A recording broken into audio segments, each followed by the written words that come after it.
இப்போ நீங்கள் உங்கள் லைஃப்பில் ஃபினான்ஷியலாக ஸ்ட்ராங் இல்லையா? ஏர்னிங்க்கே ரொம்ப கஷ்டப்பட்டுருக்கீங்களா? உங்கள் டைம் சரியில்லையா? மந்த்லி எக்ஸ்பென்சஸ் கூட பார்க்க முடியலையா? உங்களோட ஃப்ரெண்ட்ஸ் சர்க்கிள், ஃபேமிலி சர்க்கிளில் உங்களை ஆட் ஒன் அவுட்டாக பார்க்குறாங்களா? உங்களை ஒதுக்கி வைக்கிறாங்களா? முன்னாடி நீங்கள் பணம் சம்பாரிச்சிட்டு இருந்த அளவுக்கு இப்போ உங்களால் சம்பாதிக்க முடியலையா?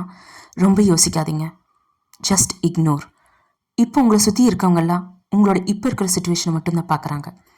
ஆனால் இதை நீங்கள் எதிர்கொள்கிறதுக்கு நீங்கள் ஒரு ஃபார்முலா யூஸ் பண்ணுங்கள். Hope formula. ஹோப் ஃபார்முலானா என்னன்னு தெரியுமா?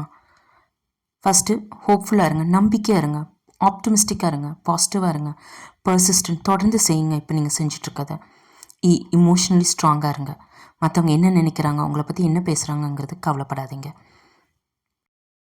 ஏன்னா இப்போ உங்கள் லைஃப்பில் இருக்கிற ஸ்டேஜ் ரொம்ப குரூஷியலான ஸ்டேஜ்.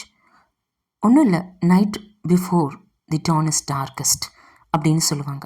அதோட அர்த்தம் என்ன தெரியுமா? விடியறதுக்கு முன்னாடி நைட் ரொம்ப இருட்டாக தான் இருக்கும். உங்கள் லைஃப்லேயும் டான் வரப்போகுது, விடிய போகுது. நீங்களும் நிறைய பணம் சம்பாதிக்க போகிறீங்க. ஸோ லைஃப்பை ரொம்பவே பாசிட்டிவாக ஒரு ஸ்மைலிங்காக ஹேண்டில் பண்ணி பாருங்கள். Life is beautiful. தேங்க்யூ.